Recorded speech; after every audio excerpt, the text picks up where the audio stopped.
नमस्कार दोस्तों, मैं हूं रमेश और आज की इस वीडियो में हम लोग भारतीय संविधान से रिलेटेड मोस्ट इम्पोर्टेंट टॉपिक जो कि है इंडियन कॉन्स्टिट्यूशन की प्रियम्बल अर्थात भारतीय संविधान की प्रस्तावना, उससे रिलेटेड जितने भी क्वेश्चन अब तक परीक्षाओं में पूछे गए हैं वो सारे क्वेश्चन हम लोग इस वीडियो के अंदर कवर करेंगे।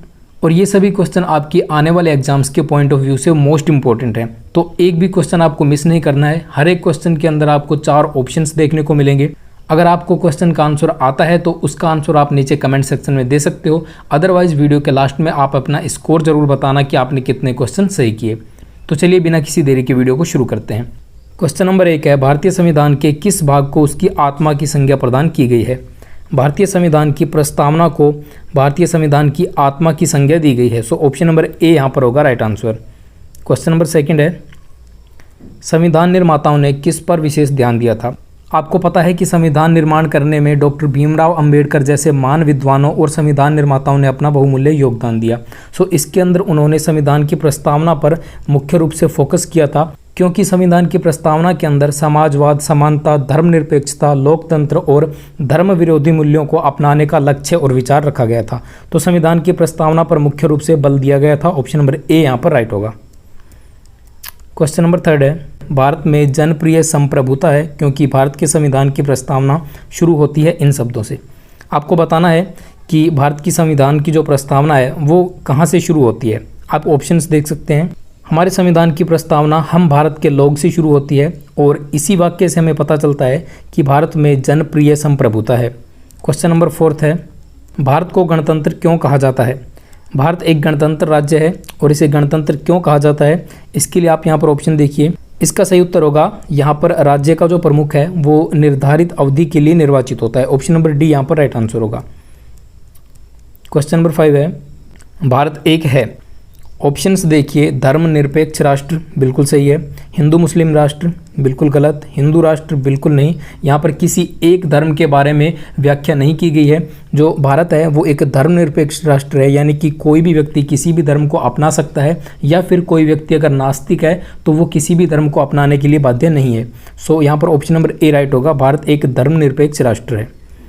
क्वेश्चन नंबर 6 है, देखिए इस वीडियो के अंदर जितने भी क्वेश्चन हमने सेलेक्ट किए हैं वो सारे क्वेश्चन किसी न किसी एग्जाम के अंदर पूछे गए हैं। जैसे कि देखिए ये वाला क्वेश्चन यूपी कांस्टेबल के एग्जाम 2014 के अंदर पूछा गया था कि धर्मनिरपेक्षता का अर्थ क्या है। देखिए धर्मनिरपेक्षता का मुख्य अर्थ होता है कि किसी भी धर्म को स्वीकार नहीं करना।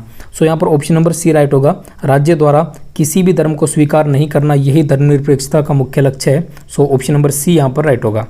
क्वेश्चन नंबर 7 है, भारत एक धर्मनिरपेक्ष राज्य है। इसका मतलब है कि भारत एक धर्मनिरपेक्ष राज्य है और धर्मनिरपेक्ष का मुख्य मतलब होता है कि किसी एक धर्म को समर्थन नहीं करना, अर्थात यहाँ पर सभी धर्म की समान वैल्यू है। तो ऑप्शन नंबर डी यहाँ पर राइट होगा, किसी धर्म का समर्थन नहीं करता है। क्वेश्चन नंबर 8 है, ये क्वेश्चन देखिए आप कितनी बार एग्जाम्स के अंदर पूछा गया है।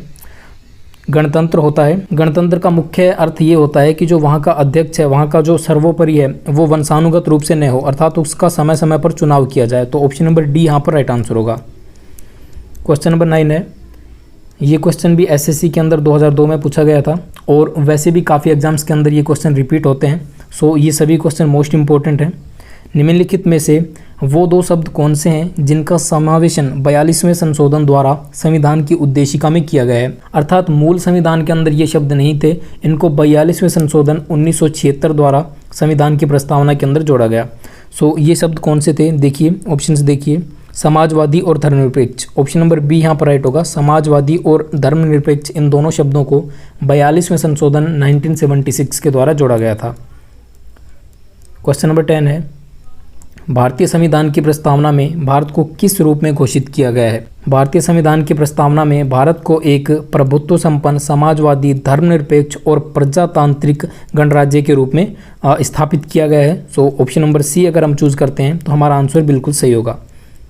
क्वेश्चन नंबर 11 है, भारत एक गणतंत्र है, इसका अर्थ क्या है। बेसिकली हमको ये बताना है कि गणतंत्र का मुख्य अर्थ क्या होता है। गणतंत्र का अर्थ होता है कि वहाँ का जो शासक है वो वंशानुगत रूप से नहीं होना चाहिए। सो भारत में जो शासक है वो वंशानुगत रूप से नहीं है। ऑप्शन नंबर सी हमारा यहाँ पर राइट आंसर हो जाएगा। क्वेश्चन नंबर 12 है, निम्नलिखित में से कौन सा शब्द, देखिए सारे ही क्वेश्चन इंपॉर्टेंट हैं और किसी न किसी एग्जाम्स के अंदर ये क्वेश्चन बार बार रिपीट होते रहते हैं, तो आपको ये सभी क्वेश्चन अच्छे से याद कर लेने चाहिए। निम्नलिखित में से कौन सा शब्द भारत के संविधान की उद्देशिका में नहीं है? भारत के संविधान की उद्देशिका में देखिए समाजवादी को भी जोड़ा गया है, पंथ निरपेक्ष को भी और प्रभुत्व संपन्न को भी, लेकिन लोक कल्याण के बारे में कोई चर्चा नहीं है। तो ऑप्शन नंबर डी हमको यहाँ पर चूज करना है। क्वेश्चन नंबर 13 है, कल्याणकारी राज्य का उद्देश्य क्या है?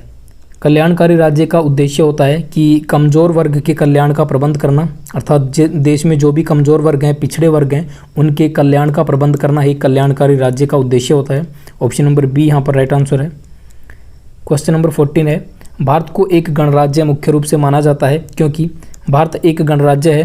तो देखिए यहाँ पर ऑप्शंस देखिए, राज्य अध्यक्ष का चुनाव होता है, बिल्कुल सही है। उसे 15 अगस्त 1947 को स्वतंत्रता मिली, ये भी सही है। उसका अपना लिखित संविधान है, ये भी सही है। उसकी सरकार संसदीय प्रणाली के अनुसार, लेकिन हमें यहाँ पर वो आंसर चूज करना है जो सबसे ज़्यादा अप्रोप्रिएट है। देखिए भारत को एक गणराज्य क्यों माना जाता है? क्योंकि इसका जो राज्य अध्यक्ष है उसका चुनाव होता है, ठीक है, वो एक वंशानुगत रूप से नहीं है। क्वेश्चन नंबर 15 है, भारतीय संविधान की प्रस्तावना के सिलसिले में निम्नलिखित में से कौन सा क्रम सही है? सो देखिए यहाँ पर आपको अगर प्रस्तावना याद है तभी आप इस तरह के क्वेश्चन का आंसर दे पाएंगे, क्योंकि आपको यहाँ पर क्रम वाइज पता होना चाहिए कि कौन सा शब्द पहले आता है और कौन सा बाद में। सो देखिए भारत की संविधान की प्रस्तावना में सार्वभौम, सत्ता संपन्न, समाजवादी, धर्मनिरपेक्ष और जनवादी गणतंत्र, इस तरह से शब्दों का यूज किया गया है। ऑप्शन नंबर डी यहाँ पर राइट होगा। क्वेश्चन नंबर 16 है, संविधान की प्रस्तावना में प्रयुक्त शब्द सेक्युलर का अर्थ क्या है?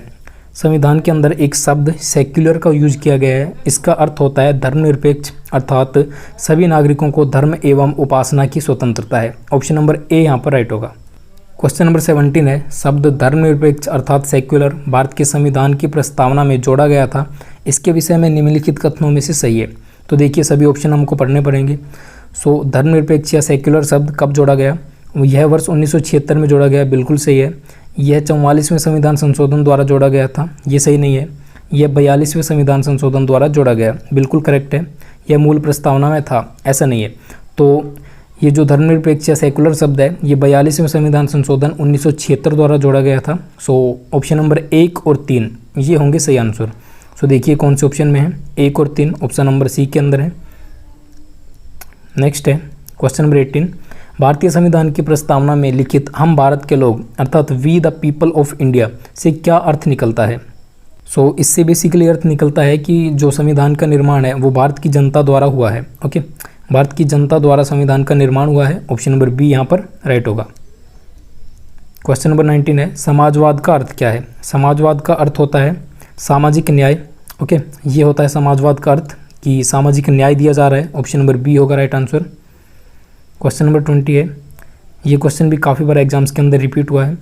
भारतीय संविधान में समवर्ती सूची किसके संविधान से ली गई है? Very very most important question है।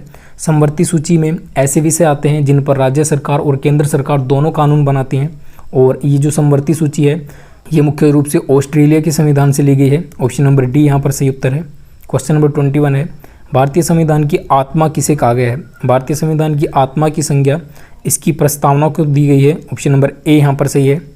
क्वेश्चन नंबर 22 है, इस वीडियो के अंदर टोटल 55 प्लस क्वेश्चन को इंक्लूड किया गया है, इसी वजह से क्वेश्चन को थोड़ा जल्दी करने की कोशिश करते हैं ताकि वीडियो ज़्यादा लंबी ना हो। क्वेश्चन नंबर 22 है कि भारत में लौकिक सार्वभौमिकता है क्योंकि इसकी जो संविधान की प्रस्तावना है वो प्रारंभ होती है। सार्वभौमिकता है क्योंकि संविधान की प्रस्तावना हम भारत के लोग शब्दों से प्रारंभ होती है। ओके, इससे हमें इसकी लौकिक सार्वभौमिकता का पता चलता है। क्वेश्चन नंबर 23 है, भारतीय संविधान की प्रस्तावना पर किस क्रांति का प्रभाव नहीं झलकता? फ्रांसीसी क्रांति जो कि 1789 में हुई थी, इसका प्रभाव भी भारतीय संविधान की प्रस्तावना पर देखने को मिलता है। बोल्शेविक क्रांति जो कि 1917 में हुई थी, इसका प्रभाव भी झलकता है। अमेरिकी क्रांति जो कि 1776 के अंदर हुई थी, इसका प्रभाव भी संविधान की प्रस्तावना पर देखने को मिलता है। लेकिन चीन की क्रांति का कोई भी प्रभाव प्रस्तावना पर देखने को नहीं मिलता। सो ऑप्शन नंबर डी हम यहाँ पर चूज़ करेंगे। क्वेश्चन नंबर 24 है, मूल भारतीय संविधान के अनुसार भारत एक है। मूल भारतीय संविधान के अनुसार भारत एक प्रभुत्व संपन्न लोकतंत्रात्मक गणराज्य है। और क्योंकि समाजवादी शब्द जो है ये बाद में जोड़ा गया था 1976 के अंदर, सो मूल संविधान के अनुसार यहाँ पर ऑप्शन नंबर ए राइट होगा। नेक्स्ट है क्वेश्चन नंबर 25, ये क्वेश्चन भी एसएससी के अंदर पूछा गया है। संविधान के अंतर्गत भारतीय लोकतंत्र के आदर्शों को हम कहाँ देख सकते हैं? भारतीय लोकतंत्र के आदर्शों को हम लोग भारत की प्रस्तावना में देख सकते हैं। ओके, सो प्रस्तावना के अंदर समाजवाद, समानता और धर्मनिरपेक्षता, लोकतंत्र और धर्म विरोधी मूल्यों को अपनाने का लक्ष्य भी रखा गया है। सो यहाँ की पर जो आदर्श हैं संविधान के वो प्रस्तावना में देखने को मिलते हैं। क्वेश्चन नंबर 26 है 42वें संविधान संशोधन अधिनियम 1976 द्वारा प्रस्तावना में किस शब्द को नहीं जोड़ा गया है। सो संविधान की प्रस्तावना में एकता और अखंडता को जोड़ा गया है, समाजवादी, धर्मनिरपेक्ष, लेकिन गुटनिरपेक्ष शब्द को नहीं जोड़ा गया है। ऑप्शन नंबर सी यहाँ पर राइट आंसर होगा। क्वेश्चन नंबर 27 है भारतीय संविधान की प्रस्तावना के बारे में कौन सा कथन सही है। सो सभी ऑप्शन हमको पढ़कर देखने होंगे। समाजवादी, धर्मनिरपेक्ष शब्द 1950 में लागू संविधान के अंग थे, नहीं, इनको बाद में जोड़ा गया है। उक्त शब्द 1976 में संशोधन द्वारा जोड़े गए, बिल्कुल राइट है। उक्त शब्द 1985 में जोड़े गए, नहीं, ये गलत है।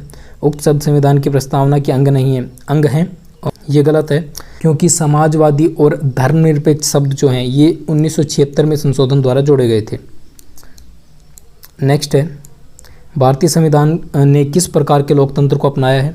भारतीय संविधान ने लोकतांत्रिक गणतंत्र को अपनाया है। सो ऑप्शन नंबर डी यहाँ पर राइट आंसर होगा। इस तरह से आपको ऑप्शंस के अंदर कंफ्यूज नहीं होना है, लोकतांत्रिक गणराज्य है भारत। नेक्स्ट है क्वेश्चन नंबर 29 भारतीय संविधान की प्रस्तावना में वर्णित लोकतंत्र को किस रूप में स्वीकारा गया है। सो लोकतंत्र को राजनीतिक राजतंत्र, आर्थिक लोकतंत्र और सामाजिक राजतंत्र के रूप में स्वीकार किया गया है। ऑप्शन नंबर डी यहाँ पर उपयुक्त सभी सही होगा। क्वेश्चन नंबर 30 है भारतीय संविधान की प्रस्तावना के अनुसार भारत के शासन की सर्वोच्च सत्ता किसमें निहित है।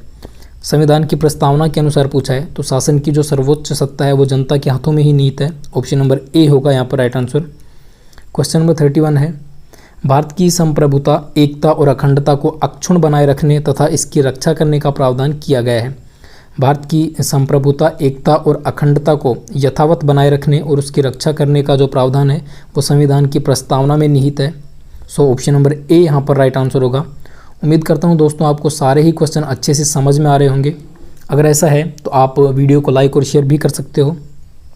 भारतीय संविधान की प्रस्तावना में जिन आदर्शों एवं उद्देश्यों की रूपरेखा दी गई है उनकी आगे व्याख्या की गई है। ओके, प्रस्तावना के अंदर केवल आदर्शों और उद्देश्यों की रूपरेखा दी गई है, इसकी जो आगे की व्याख्या है वो संविधान के अन्य भाग जिनमें कि मूल अधिकार आता है, नीति निर्देशक तत्व और मूल कर्तव्य हैं, उनके अंदर इसकी व्याख्या विस्तार से की गई है। सो ऑप्शन नंबर सी यहाँ पर राइट आंसर होगा। ये क्वेश्चन यूपीपीसीएस के मेंस में पूछा गया है 2004 में। नेक्स्ट है क्वेश्चन नंबर 33 संविधान सभा में प्रस्तुत उद्देश्य प्रस्ताव में अभिव्यक्ति विचार को भारतीय संविधान के किस भाग में पूर्णतः शामिल किया गया है। सो अभिव्यक्ति विचार को प्रस्तावना के अंदर शामिल किया गया है। ऑप्शन नंबर ए यहाँ पर राइट आंसर होगा। नेक्स्ट है क्वेश्चन नंबर 34 भारतीय संविधान की प्रस्तावना से क्या स्पष्ट नहीं होता है। सभी ऑप्शन हमको पढ़ने होंगे।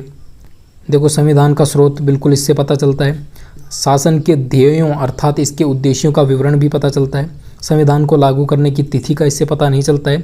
हालांकि संविधान को जब अंगीकृत किया गया था उसका पता यहाँ से चलता है, लेकिन संविधान को लागू करने की तिथि इसके अंदर वर्णित नहीं है। संविधान को अंगीकृत, अधिनियमित और आत्मर्पित करने की तिथि बिल्कुल सही है, जो कि 26 नवंबर 1949 को की गई थी। ओके, सो यहाँ पर ऑप्शन नंबर सी को हम चूज करेंगे। नेक्स्ट है क्वेश्चन नंबर 35 निम्नलिखित में से किन उद्देश्यों को भारतीय संविधान द्वारा उद्घोषित नहीं करता है। सो भारतीय संविधान द्वारा किन उद्देश्यों को उद्घोषित नहीं किया गया है। यहाँ पर देखो, सामाजिक, आर्थिक और राजनीतिक न्याय बिल्कुल सही है। विचार, अभिव्यक्ति, विश्वास, धर्म और उपासना की स्वतंत्रता बिल्कुल दी गई है भारत की संविधान के अंदर। प्रतिष्ठा और अवसर की समता बिल्कुल है। अंतर्राष्ट्रीय शांति और सुरक्षा की अभिवृद्धि, इसका जिक्र कहीं भी नहीं किया गया है। सो ऑप्शन नंबर डी यहाँ पर राइट होगा। क्वेश्चन नंबर 36 है भारतीय संविधान की प्रस्तावना में देश का कौन सा नाम उल्लेखित है। भारतीय संविधान की प्रस्तावना में भारत अर्थात इंडिया शब्द का उल्लेख किया गया है। सो ऑप्शन नंबर सी यहाँ पर राइट होगा। भारत और इंडिया दोनों शब्दों का यूज किया गया है संविधान की प्रस्तावना में। क्वेश्चन नंबर 37 है भारतीय संविधान किसके द्वारा स्वीकृत है। सो दोस्तों, भारतीय संविधान जो है वो भारत की जनता द्वारा स्वीकृत किया गया है। ऑप्शन नंबर डी यहाँ पर राइट आंसर होगा, भारत की जनता द्वारा।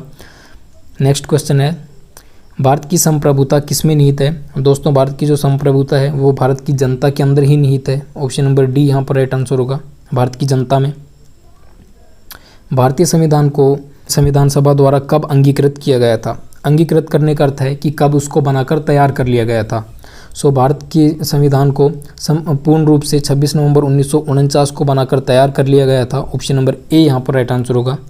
क्वेश्चन नंबर 40 है, भारत का संविधान पूर्ण रूप से तैयार हुआ। देखो एक ही क्वेश्चन को अलग अलग एग्जाम्स के अंदर कुछ अलग शब्दों के साथ पूछा गया है। सो आपको सारे क्वेश्चन यहाँ पर मैं करवा रहा हूँ। भारत का जो संविधान है वो पूर्ण रूप से बनकर तैयार हुआ था 26 नवंबर 1949 को। ठीक है, पूर्ण रूप से बनकर तैयार हुआ या अंगीकृत किया गया या अपनाया गया, एक ही शब्द होते हैं ये। सो ऑप्शन नंबर बी यहाँ पर राइट होगा। नेक्स्ट है, निम्नलिखित में से किस तिथि को भारतीय संविधान को लागू किया गया। देखिए भारतीय संविधान को 26 नवंबर 1949 को बना लिया गया था, लेकिन इसको लागू करने की तिथि है 26 जनवरी 1950। अर्थात संविधान बनने के ठीक 2 महीने बाद 26 जनवरी 1950 को संविधान को लागू कर दिया गया। अर्थात इसी दिन 26 जनवरी को हम लोग हर वर्ष गणतंत्र दिवस के रूप में या फिर संविधान स्थापना दिवस के रूप में मनाते हैं। सो राइट आंसर होगा 26 जनवरी सन 1950। नेक्स्ट है, किस वर्ष भारत एक प्रभुत्व संपन्न प्रजातांत्रिक गणराज्य बना। तो इसका राइट आंसर होगा 1950 में, क्योंकि 26 जनवरी 1950 को देश के संविधान को लागू कर दिया गया था और देश के प्रथम राष्ट्रपति को चुन लिया गया था। उस समय भारत एक प्रभुत्व संपन्न प्रजातांत्रिक गणराज्य बन गया। ऑप्शन नंबर डी यहाँ पर राइट होगा। क्वेश्चन नंबर 44 है, संविधान की उद्देशिका, जिसे हम लोग प्रस्तावना भी बोलते हैं, का संशोधन कितनी बार किया गया है। वेरी मोस्ट इंपॉर्टेंट क्वेश्चन है। संविधान की उद्देशिका या प्रस्तावना का संशोधन वर्तमान तक सिर्फ एक बार ही किया गया है और वो किया गया था 1976 में 42वें संविधान संशोधन द्वारा। ये आप याद रखेंगे, वेरी इंपॉर्टेंट है ये क्वेश्चन। क्वेश्चन नंबर 45 है, भारत के संविधान की प्रस्तावना में प्रथम संशोधन कब किया गया। तो यहाँ पर आपको आंसर देना है कि संविधान की प्रस्तावना में अब तक सिर्फ एक बार ही संशोधन हुआ है और वो हुआ है 1976 में। ऑप्शन नंबर सी यहाँ पर राइट होगा। क्वेश्चन नंबर 46 है, इस क्वेश्चन को आपको पूरा पढ़ना होगा। ठीक है, इस क्वेश्चन को आप पॉज करके पूरा रीड कर लेना। इसके बाद देखो, इस संविधान सभा में आज, अर्थात जिस दिन संविधान बनकर तैयार हुआ था वो डेट यहाँ पर आनी है। तो वो डेट क्या है, 26 नवंबर 1949 एतद द्वारा इस संविधान को अंगीकृत, अधिनियमित और आत्मर्पित करते हैं। ठीक है, यहाँ पर आपको वो डेट डालनी है जब संविधान को बनकर तैयार कर लिया गया था। सो देखिए ऑप्शन के अंदर 26 नवंबर 1949, ऑप्शन नंबर सी यहाँ पर राइट आंसर होगा। नेक्स्ट है क्वेश्चन नंबर 47, संविधान की प्रस्तावना सभी भारतीय नागरिकों को निम्न में से कौन सा एक उपलब्ध कराने के लिए वायदा नहीं करती है। सो देखो, सामाजिक न्याय भी उपलब्ध कराया गया है, राजनीतिक न्याय भी उपलब्ध कराया गया है और विचार की स्वतंत्रता भी जो हमारा संविधान है वो हमें देता है, लेकिन पूजा की समानता यहाँ पर नहीं दी गई है। कोई व्यक्ति नास्तिक भी हो सकता है, यहाँ पर देखो कोई व्यक्ति नास्तिक भी हो सकता है, तो उसके लिए पूजा की समानता का कोई भी महत्व नहीं रहता है। सो ऑप्शन नंबर डी यहाँ पर हम चूज़ करेंगे। 26 नवंबर 1949 को अंगीकृत भारतीय संविधान की प्रस्तावना में शब्द सम्मिलित नहीं थे। जो मूल संविधान था उसके अंदर कौन कौन से शब्द नहीं थे। समाजवादी शब्द को बाद में जोड़ा गया है, पंथ निरपेक्ष को भी बाद में जोड़ा गया है, अखंडता को भी बाद में जोड़ा गया है, लेकिन गणराज्य शब्द जो है ये मूल संविधान के अंदर सम्मिलित था। सो 1, 2 और 3 ये तीनों ऑप्शन हमको चूज़ करने होंगे। देखिए 1, 2 और 3, ऑप्शन नंबर ए यहाँ पर राइट होगा। नेक्स्ट है क्वेश्चन नंबर 49, संविधान की उद्देशिका के संबंध में निम्न कथनों पर विचार करिए और दिए गए कूट की सहायता से इसका आंसर बताइए। ऑप्शंस हैं, पंडित नेहरू द्वारा प्रस्तुत ऑब्जेक्टिव प्रस्ताव अंततोगत्वा उद्देशिका बनी। सो उद्देशिका उसी के द्वारा बनाई गई थी, राइट है। इसकी प्रकृति न्याय योग्य नहीं है, बिल्कुल सही है। इसका संशोधन नहीं किया जा सकता, इसमें संशोधन किया जा सकता है जैसा कि 1976 में इसमें संशोधन किया गया है। सो ये गलत होगा। संविधान के विशिष्ट प्रावधानों को यह रद्द नहीं करता, ये संविधान के विशिष्ट प्रावधानों को रद्द नहीं कर सकती है प्रस्तावना। सो ऑप्शन नंबर 3 यहाँ पर हम चूज़ करेंगे। देखिए यहाँ पर ऑप्शन नंबर, हमें ये बताना है कि कौन कौन से कथन सत्य हैं, तो 3 गलत है, उसके अलावा 1, 2 और 4 ये तीनों सही हो जाएंगे। ऑप्शन नंबर सी हमको यहाँ पर चूज़ करना है और ये क्वेश्चन यूपी पीसीएस के अंदर पूछा गया था। क्वेश्चन नंबर 50 है, एसएससी के अंदर पूछा गया क्वेश्चन है ये, भारतीय संविधान की उद्देशिका में अर्थात प्रस्तावना में परिवर्तन किस संशोधन अधिनियम में किए गए थे। सो 42वां संविधान संशोधन अधिनियम 1976 द्वारा संविधान की प्रस्तावना में परिवर्तन किए गए थे। क्वेश्चन नंबर 51 है, प्रस्तावना का वह प्रावधान जो सभी वयस्क नागरिकों को मतदान का अधिकार प्रदान करता है क्या कहलाता है। सो वो कहलाता है प्रजातंत्र। ऑप्शन नंबर बी यहाँ पर राइट होगा। नेक्स्ट है क्वेश्चन नंबर 52, भारत के संविधान की प्रस्तावना में समाजवादी और धर्मनिरपेक्ष शब्दों को किस संविधान संशोधन द्वारा जोड़ा गया है? 42वें संविधान संशोधन 1976 द्वारा इसे जोड़ा गया है। ये क्वेश्चन यूपी PCS 2015 में पूछा गया है। क्वेश्चन नंबर 53 है, भारतीय संविधान लागू हुआ था। भारत का संविधान 26 जनवरी 1950 को लागू किया गया था।